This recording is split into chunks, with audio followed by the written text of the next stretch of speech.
ब्रह्मचर्य का विमल प्रताप प्रकट होता है। वीरवान बलवान होता है, विद्वान होता है, तपस्वी होता है, मनस्वी होता है, त्यागी होता है, तत्व चिंतन परायण होता है। ब्रह्मचर्य में अलौकिक अमानुषिक शक्ति जागृत हो जाती है। अमानुषिक ऐसा कैसे हो सकता है? क्योंकि ब्रह्मचर्य, क्योंकि भगवत मार्ग का प्रतीक है। उस शक्ति, उसकी शक्ति के सामने संसार को आश्चर्य असंभव जान पड़ता है। चिंगारी को ज्यादा प्रकाशित करोगे तो एक बूंद पानी में बुझ जाएगी, लेकिन जब ज्वाला हो जाएगी तो एक आग होती है जो समुद्र में भी पैदा हो, बड़वानल। ऐसे ही तुम्हारे हृदय में जब बड़वानल आ जाएगा तो पूरा संसार खिलाफ हो जाए तो भी कुछ नहीं बिगड़ने वाला। बाहरी कुछ ऐसा मत करो यदि विरोध हो रहा है, अंदर ही अंदर इतना बढ़ा लो कि फिर ताल ठोक के मैदान पे आ जाओ, कोई भी परास्त नहीं। सच्ची कहते हैं तुमसे, सच्ची। हर कष्ट को तुम रौंद सकते हो, हर कष्ट को सह सकते हो। अगर अभी तुम निश्चय कर लो मैं मरा, अब तुमको कोई नहीं मार सकता, सब भयभीत हो जाएंगे तुमसे। केवल एक निश्चय कर लो, अब हमारी जिंदगी की कोई परवाह नहीं। अभी अभी तुम्हारा वो भयंकर रूप आ जाएगा कि जिस गली से निकलोगे लोग अंदर घुस जाएंगे। क्यों? आप निर्भयता से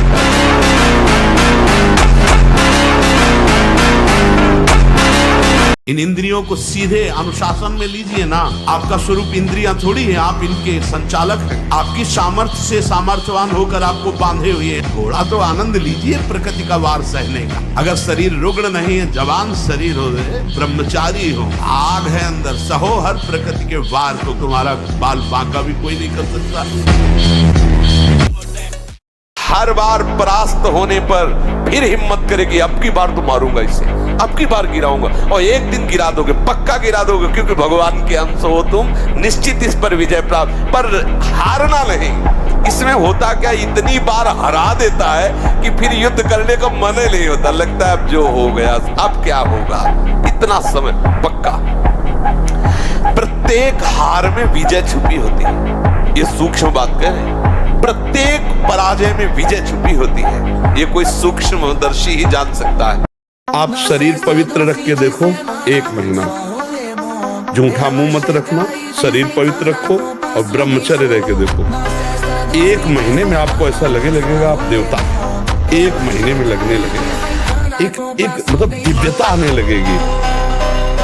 ब्रह्मचर्य ही परम तप है, ब्रह्मचर्य ही परम धन है, ब्रह्मचर्य परम एकाग्रता है। एकाग्रता ब्रह्मचर्य से आती है। आंख मूंदो या खुली रखो, अगर ब्रह्मचर्य ठीक, एक शीतलता, एक गंभीरता, और जिधर दृष्टि लगा उधर एकदम चिपक जाएगी जाके। जैसे भजन में, नाम में, या आप संसारिक कार्य में बहुत अच्छा कार्य करोगे। अगर आपका ब्रह्मचर्य ठीक ना, तो जिधर बहुत अच्छा कार्य करोगे। गुदा द्वार और मूत्रेंद्रीय द्वार के बीच की जगह में बाएं पैर की एड़ी होनी चाहिए, और मूत्रेंद्रीय के ऊपर दाहिने पैर की एड़ी ऐसे आती है, तब वो ऐसे सिद्धासन ऐसे होता है। ऐसे 48 मिनट बिना हिले डुले सिद्धासन और पद्मासन का अभ्यास करे, आहार शुद्ध रखे, तो ब्रह्मचर्य ऊर्ध्वरेता होता है।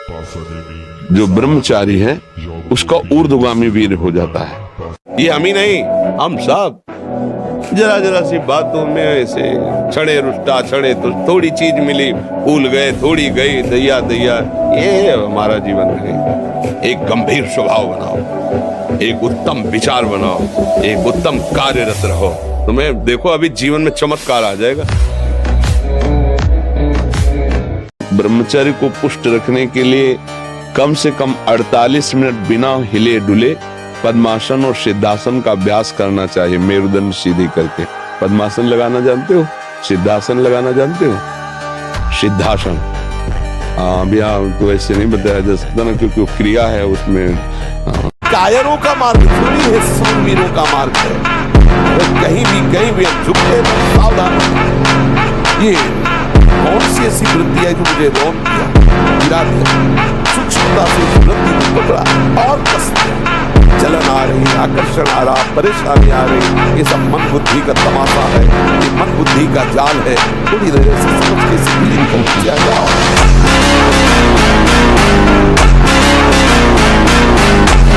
और आप दुखी हैं माना, आप गरीब हैं माना, आपकी व्यवस्था नहीं माना, लेकिन आपका भविष्य बड़ा उज्जवल होगा। गंदे आचरण मत करो, वो परमात्मा देख रहा है, उसके भरोसे में रहो। भविष्य ऐसा मंगलमय होगा कि आप उदाहरण हो जाएंगे दूसरे के लिए। बार बार भूख लगना,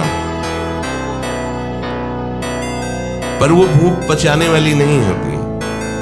वीर्य नाश करने वाले को बार बार खाने की इच्छा होती है, क्योंकि उसका लीवर खराब हो रहा है। ये अच्छा लक्षण नहीं बार बार भूख लगना कि बहुत बढ़िया लीवर काम कर रहा है, नहीं। अंदर कब्ज बन रही है, लीवर डाउन हो रहा है और आपको बार बार भूख ले रही। ये झूठ में फंसाया जा रहा है, ये झूठी भूख है, ये तुम्हारा रोगों का घर बनेगी।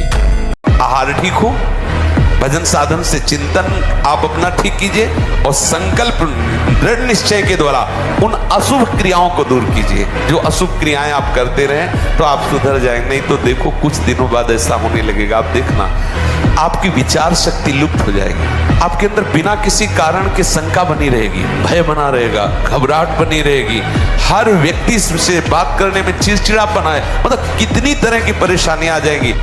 डट के नाम जप करो, चलते फिरते उठते बैठते, अगर इस लोक और परलोक में आनंद ना हो जाए तो बताना। और ब्रह्मचारी के नेत्र बोलते हैं, जैसे जंगली सिंह के नेत्र हैं, ऐसे ब्रह्मचारी के नेत्र, तो उसके नेत्र में पावर होता है, एक दबाव पक्ष होता है। वो जिस पर नेत्र डाले तो एक बार झुक जाए सामने वाले के लिए। ब्रह्मचर्य का ऐसा पावर है, देवलोक सहित समस्त देवता उससे नित्य नमस्कार करते हैं जो ब्रह्मचारी होता है। अगर कुमति को दबाकर सुमति को बढ़ाना है तो नियम ले लो, चाहे प्राण निकल जाए पर पराई जिसका हम पानी ग्रहण किए उसके सिवा किसी और स्त्री के साथ काम संबंध रहे। प्राणांते भी प्राण त्याग सकता हूं पर ना संगति, पर मैं किसी स्त्री का, पराई स्त्री का ऐसा संयोग नहीं कर सकता। स्मरण शक्ति, धारणा शक्ति, उत्साह शक्ति और संकल्प शक्ति और शरीर शक्ति, ये शक्तियां उसके अंदर प्रकाशित होती हैं जो ब्रह्मचर्य का पोषण करता है। कोई एक बच्चा जब उससे परिचय प्राप्त हुआ तो उसने बताया हमारे 9 गर्ल फ्रेंड हैं। अच्छा, अब जब 9 हैं तो अब उनके भी कई होंगे बॉयफ्रेंड, अब उनके संबंध कैसे हैं अब ये तो हम नहीं जानते ना। मित्र बनाना कोई दोष नहीं है, लेकिन मित्र बन के अपनी सीमा में पवित्र रहना ये बड़ी मुश्किल बात है, क्योंकि बड़े बड़े साधक जो जितेंद्रियता के मार्ग पर चलते हैं उनसे भी चूक होने की संभावना रहती है। फिर जहां ये प्रश्न ही नहीं है जितेंद्रियता का, जहां साधन का प्रश्न ही नहीं है, वहां पवित्र रहा जा सके, मुझे तो लगता है असंभव। उपासक को जिससे ब्रह्मचर्य रहना है, 2 समय भोजन हल्का 24 घंटे में पर्याप्त है ब्रह्मचारी के लिए। 2 बार तो हल्का, केवल 2 ही समय भोजन करे। पहला भोजन का समय 10 बजे से लेकर 1 बजे के बीच में, दूसरा संध्या होने के बाद 8 बजे तक, इसके बाद नहीं। जो ब्रह्मचारी नहीं वो एक दिनचर्या नहीं चला सकता, पक्का पक्का पक्का। राइट टाइम उठना, राइट टाइम की दिनचर्या केवल ब्रह्मचर्य से चल सकती, दूसरा कोई उपाय नहीं। कितने दिन शरीर रहेगा, कितने दिन भोग रहेंगे, विचारवान बनो। ब्रह्मचर्यम चरंती, ब्रह्मचर्य का पालन करो। उपासक जो ब्रह्मचारी होता है उसका खिला हुआ चेहरा रहता है, जैसे कमल खिला हुआ, बिना किसी कारण के उसकी मुख मुद्रा में प्रसन्नता होती है। यही तो है, इतना वो प्रतिकूल से उछवाने लगता है कि अपने को सूट करवा दे, अपने को जहर खवा दे। ये मन ही तो है, बच्चा सारा खेल मन ही तो कर रहा है, इसलिए इसको सुधारने के लिए ही तो अध्यात्म है। सत्संग सुनो, नाम जप करो। ये जब गलत चिंतन कर रहा उसी समय राधा राधा राधा राधा राधा, इसको तो ये कहेगा बंद करो राधा राधा, हमारी बात सुनो, उसकी बात न सुनो, वो धीरे धीरे कब्जे में आता जाएगा। इतना अधिक पुष्ट ब्रह्मचर्य होगा तो ये श्वेत कीट बलवान होते हैं, इतने बलवान हो जाते हैं कि विष को भी पचा जाएगा, इतनी क्षमता ब्रह्मचर्य में है। विष को पचा डाले, भोजन की क्या बात। परंतु जो अपनी शक्ति को छीण करते रहते हैं तो इतना दुर्बल हो जाता है कि पानी पचना मुश्किल हो जाता है। हैजा, प्लेग, मलेरिया, थोड़ी थोड़ी दिनों में सर दर्द, बुखार, और वो मानो मरा हुआ व्यक्ति है। ब्रह्मचर्य का विमल प्रताप प्रकट होता है। वीरवान बलवान होता है, विद्वान होता है, तपस्वी होता है, मनस्वी होता है, त्यागी होता है, तत्व चिंतन परायण होता है। ब्रह्मचर्य में अलौकिक अमानुषिक शक्ति जागृत हो जाती है। अमानुषिक ऐसा कैसे हो सकता है? हो सकता है क्योंकि ब्रह्मचर्य है, क्योंकि भगवत मार्ग का पथिक है। उस शक्ति, उसकी शक्ति के सामने संसार को आश्चर्य असंभव जान पड़ता है। व्यायाम करना चाहिए, नाम जप करना। देखो अब देखो अपना जीवन देखना, 1 साल में आप बदल जाओगे। 1 साल में चेहरा बदल जाएगा, जीवन बदल जाएगा। नाम जप करो, आध्यात्मिक शक्ति बढ़ाओ, व्यायाम करो, शुद्ध भोजन करो, शारीरिक शक्ति बढ़ाओ, अभी आप बलवान बन जाओगे।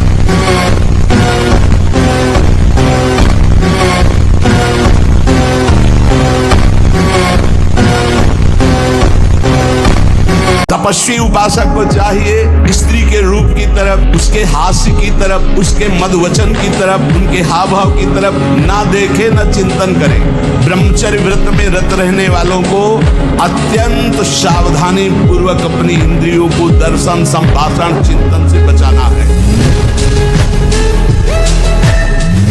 तो जो ब्रह्मचर्य पालन करता है, रोग से लड़ने की सामर्थ्य आती है, शोक स्पर्श नहीं कर सकता, मोह पर विचार करने की सामर्थ्य आती, प्रमाद स्थिति नहीं रहती, अकर्मण्यता नहीं रहती, अकाल मृत्यु नहीं होती। ब्रह्मचारी कभी विचारों से दरिद्र नहीं होता है, चिंता नहीं होती, उसके हिंसात्मक वृत्ति नहीं होती, द्वेष नहीं होता, ईर्ष्या नहीं होती, अशांति नहीं होती। ब्रह्मचर्य समस्त दोषों का नाश कर देता है। जो ब्रह्मचर्य से युक्त होता है उसकी संकल्प शक्ति बढ़ती है। भले आप मांस खा के मोटी चर्बी और आप व्यायाम करके दिखा सकते हैं कि देखो मैं ब्रह्मचर्य क्षीण करता हूं, लेकिन बलवान हूं, लेकिन आप आत्मशक्तिहीन है। वो आपका मोटा हो जाना बलवान नहीं है, आपके सुंदर सुंदर मांसपेशियां निकल आना वो बल नहीं है। आप शक्ति बलवान वो है जो आए हुए आंतरिक वेगों को सह जाए, आए हुए आंतरिक वेग को जो सह गया वही बलवान है। कि मन, वीर और प्राण तीनों का एक कनेक्शन है, एक ही कनेक्शन है। अगर हमारा वीर ब्रह्मचर्य ठीक है तो मन शांत और एकाग्र रहेगा और प्राण बलवान और सूक्ष्म रहेंगे। अगर वीर कमजोर हो गया तो मन चंचल, अशांत और प्राण स्थूल और बलहीन हो जाएंगे। हमको लोग क्या समझते हैं, इसके लिए हम जीते हैं क्या? हमारी क्या समझ, ये बात समझ के जीना चाहिए। हम धर्म से जीते हैं, हमारी समझ भागवतिक है। अब तुम क्या समझते हो, तुम्हारी समझ है, हम तुम्हारी समझ से थोड़ी जीते हैं, हम अपनी समझ से जीते हैं। हमारी बात समझ रहे हो? हाँ, किसी की समझ के गुलाम नहीं है हम अपनी समझ से, शास्त्र सम्मत समझ से हम आनंद को भोगते हैं। ये जीवन मस्ती के लिए मिला, किसी समझ के लिए नहीं, समझ रहे? हम अपने सत्य की मस्ती में हैं। तुम हमको क्या समझते हो इससे हमें कोई फर्क नहीं पड़ता, हम क्या समझ करते इससे फर्क पड़ता है। नहीं, 4 दिन का भैया ये शरीर है, 4 ही दिन का समझो, इसके बाद जो गति हो या मर जाऊं, कदम पीछे नहीं हटेंगे। ये उन बहादुरों का मार्ग है परमार्थ, कायरों का मार्ग नहीं कि काम क्रोध मारा थप्पड़ और फैल के गिर गए, कंठी अलग, माला अलग, तिलक अलग। ये उनका कार्य नहीं है, उन शूरवीरों का कार्य है। जीवित रहूं या मर जाऊं इसकी कोई परवाह न विकृति में, अपनी भक्ति में विकृति नहीं आने दूंगा, अपने भगवत मार्ग में कभी कमी नहीं आने दूंगा। नियम लो, यह है भक्ति का स्वरूप, तब अजित भगवान को जीता जाता है। देखो, अगर लंगोटी का कच्चा आदमी है तो कुछ भी करे वो उन्नतिशील नहीं हो सकता। तो लोगों की मान्यता है कि हम जैसे मांस खा करके, अंडा खा करके या ऐसे और आहार करके हम अपने शरीर को बलवान कर सकते हैं। नहीं, दही, छाछ, गोबर रस, गोमूत्र, घी, छाछ, सारी चीज मिलती है। 5 चीजों से बन के वो 5 तंत्रियों को, हमारी को, शरीर को पत्थर जैसा बनाता है। अब 1 साल ब्रह्मचर्य रहकर देखिए, नमक रोटी खाइए आप, और आपसे अगर कोई हाथ मिला ले तो उनसे बात करना। 1 साल केवल आप ब्रह्मचर्य रहिए, व्यायाम संयम से रहिए, और आपसे कोई हाथ मिला ले तो बताओ, चाहे टेढ़ा को आप उठा के पटक देंगे, क्योंकि ब्रह्मचर्य का बल है। अगर हम ब्रह्मचर्य से सही चले और अपनी पढ़ाई पर ध्यान दें तो कोई ऐसी बात नहीं जो हम बोल ना सके। तो ऐसे थोड़ी, अब जैसे अपने लोग हैं, अब ज्ञान मार्ग का प्रश्न कर दो आप, या भक्ति मार्ग करो या कर्म मार्ग करो, अष्टांग योग का करो, तो आपको हर उत्तर मिलेगा। तो गुरुजी आप जैसी बुद्धि कहाँ से मिले? ब्रह्मचर्य से। अभ्यास, प्रमाद स्थिति नहीं, भोगों में मनोरंजन नहीं, अभ्यास। अभ्यास विजय दिलाएगा। यही अभ्यास भगवत स्वरूप है। अभ्यास में बाधा देने वाले से राग रहित हो और अभ्यास में दृढ़ हो जाओ। क्या नहीं प्राप्त हो सकता, क्या नहीं हो सकता। हमारी अभ्यास की इतनी प्रवीणता बन जाए, जिस लक्ष्य पे हम लगे उसको हम पार करें, उस पर हम पहुंचे। करो अस्त मिथुन और शनि साढ़े चढ़ा हुआ है, इसलिए ऐसा होता है। बेवकूफी वाली बातें बच्चा है। अभी अवस्था है तुम्हारी वीरपात करने की। गेहूं की फसल तैयार हो रही है, गलेत पे हो। गलेत माने होता है दाना अभी पड़ रहा है, और आप उसको काट लो तो ना भूसा होगा ना दाना होगा, व्यर्थ जीवन चला जाएगा। कम से कम 20-22 वर्ष ब्रह्मचर्य का पालन करो, फिर गृहस्थी में जाओ। संतान तेजस्वी होगी, देशभक्त होगी, माता पिता की भक्ति कर। ये क्या है? कैसे साधक हो? जहां मन आया वहां तुम्हारी नेत्रेंद्री जा रही, जो मन आया श्रवणेंद्री से सुन रहे, जो मन आया वाक्येंद्री से। ये क्या है? साधना हो रही है। बहुत सावधान। इन दुष्ट इंद्रियों पर शासन करने का अवसर हमें दिया है भगवान। इनको स्वतंत्र छोड़ने का, इनको मनमानी आचरण करने का नहीं दिया। साधु होके या भक्त होकर, वैष्णव होकर, भगवत मार्ग के पथिक होकर इंद्रियों को ऐसे मत छोड़ो, बहुत शासन में रखो। किसी भी माता बहन को भोग बुद्धि से, जैसे शास्त्रों में कहा गया नरकस्य नारी, बात है कि तुम्हारी भोग भावना जो नारी के प्रति है ये नरक पहुंचा देगी। त्रिविधम नरकस्येदम द्वारम नाशन मात्मनः कामः क्रोधा तथा लोभा तस्मादेत्रयम् त्यजेत्। माताओं बहनों की तरफ देख करके काम भाव से उनको देखना तो तुम समझ लो नरक जाने का रास्ता फिट कर रहे हो। आप शरीर पवित्र रख के देखो, 1 महीना जूठा मुंह मत रखना, शरीर पवित्र रखो और ब्रह्मचर्य रह के देखो। 1 महीने में आपको ऐसा लगेगा आप देवता हैं। 1 महीने में लगने लगेगा, एक मतलब दिव्यता आने लगेगी। जब ब्रह्मचर्य आ जाता है, शरीर भले रोग से ग्रसित हो तो विचार शक्ति इतनी बलवान होती है कि शरीर शक्ति के हीन होने पर भी वो प्रसन्न है। ब्रह्मचर्य बहुत बड़ा वरदान है। और आप किसी भी गंदगी को अंदर स्वीकार नहीं होने दे रहे, और गंदगी के बीच में बैठे हुए, ये शराब पी रहे, ये मांस खा रहे, ये मजाक कर रहे, हंसी कर रहे, वहां आप भी बैठे हो। आप बिल्कुल अपने पे बैठे हो। ऐसे को जब वहां परास्त कोई नहीं कर पाएगा तो सृष्टि में परास्त नहीं कर। भगवान ने बढ़िया परिस्थिति दी है। और हंसो, खेलो, बात करो, लेकिन जहां तुम्हारी भ्रष्ट होने की बात आवे वहां अपने को बचा लो। जो चाहो आप प्राप्त कर सकते हो, जो चाहो। यही तो मनुष्य जीवन की दिव्यता है। पर यहाँ चाह इतनी गंदी हो गई कि हम दिव्यता की तरफ बढ़ ही नहीं पा रहे, उसी में गिर पा रहे, उसी में गिरते चले जा रहे हैं। बस हमारी सबसे अपनी तरफ से प्रार्थना है, एक बात हमारी केवल समझ लो, सब प्रश्नों का उत्तर है। यदि आपका चरित्र पवित्र है और आप कोई नशा नहीं करते, मांस आदि नहीं खाते और नाम जप करते हो, इतने से सब हो जाएगा। मतलब हम चिंतन शून्य होना चाहते हैं। 6 घंटे नींद में जो सुख मिलता है वो क्या होता है? और तमोगुण में चले गए और चिंतन खत्म हो गया, तो इंद्रियां फ्रेश हो गई कि नहीं हो गई? अगर जागृत में संसार का चिंतन छोड़ के भगवान का चिंतन करो तो आप देखो इंद्रियां अमरत्व वाला तुम्हें आनंद देंगी, अविनाशी आनंद देने लगेगी। तो हम सबसे प्रार्थना करते हैं, जब कोई कार्य में एकाग्र हो तो वो कर्म भगवान को समर्पित कर दो। खाली समय में नाम जप करो, राधा राधा राधा राधा। आप देखो डिप्रेशन न उड़ जाए तो बताना।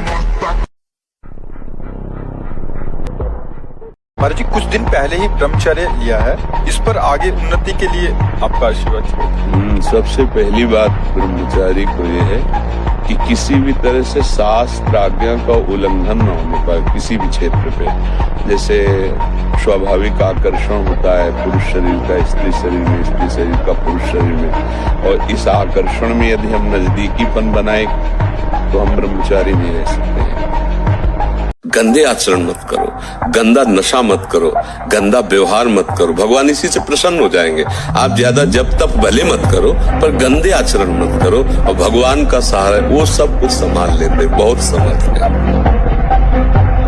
तुम इतने मजबूत बनो कि कोई भी बुराई तुम्हारे हृदय में प्रवेश न करे, कोई भी तुम्हें बुरा न दिखाई दे, और तुम सब में भगवान को देखकर इस माया पर विजय प्राप्त करो। कोई भी बुरा हमको दिखे ना, और कोई भी बुराई हमको परास्त न कर पावे, कोई भी दुख हमारी प्रसन्नता को न छुपाए, क्योंकि सर्वम खलमिदम ब्रह्म, सब जगह वही विराजमान है। कौन बुरा है? सच्चा ज्ञान, सच्ची अच्छाई तो यही है ना कि बुरे में भी मुझे भगवान दिखाई दे।